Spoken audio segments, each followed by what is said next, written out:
10 lakhsకే మన దగ్గర ల్యాండ్ దొరుకుతుంది అని అయితే నేను విన్నాను. అది కరెక్టేనా? అవునండి, ఎగ్జాక్ట్లీ. యాక్చువల్లీ అయితే మేము కోట్ చేసిన ప్రైస్ 18 lakhs అండి. గజం భూమి 1500 రూపాయలతో లాంచ్ చేసాము.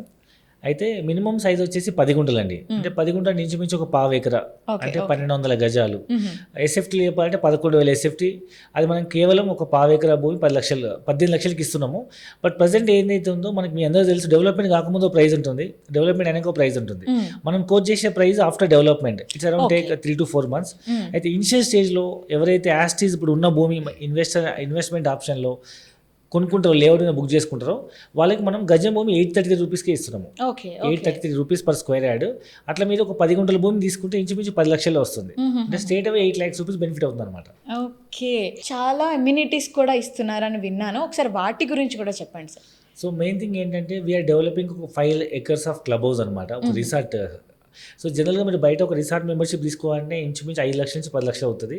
ఇక్కడ మనం 10 లక్షల రూపాయల్లో పావు ఎకరా ల్యాండ్ ఇస్తూ, దట్ స్పాట్ రిజిస్ట్రేషన్ చేస్తూ, దాన్ని పూర్తి స్థాయిలో మీకు 60 feet రోడ్, 40 feet రోడ్, ప్రతి యూనిట్కి 30 feet రోడ్ మనం అప్రోచింగ్ ఇస్తూ ఒక 5 acres ఆఫ్ ల్యాండ్లో, 5 acres ఆఫ్ ల్యాండ్ అంటే ఇంచుమించు ఒక 2 crores అవుతుంది. దాంట్లో అరౌండ్ ఇంకొక 2.5-3 కోట్ల రూపాయలతో ఒక పెద్ద బడ్జెట్లో ఒక లగ్జరియస్ అమ్యూనిటీస్తో అండ్ విలేజ్ థీమ్తో సహా లగ్జరీ అమ్యూనిటీస్ ఇచ్చే banquet halls, guest rooms, cottages, villas, తర్వాత swimming pools, rain dance, indoor games, outdoor games, తర్వాత golf course, mini golf course, plus mud bikes, తర్వాత mud bath and ayurvedic spa. Okay, so ఇది cow curling, ఈ విధంగా you name the amenity, every amenity we're providing there.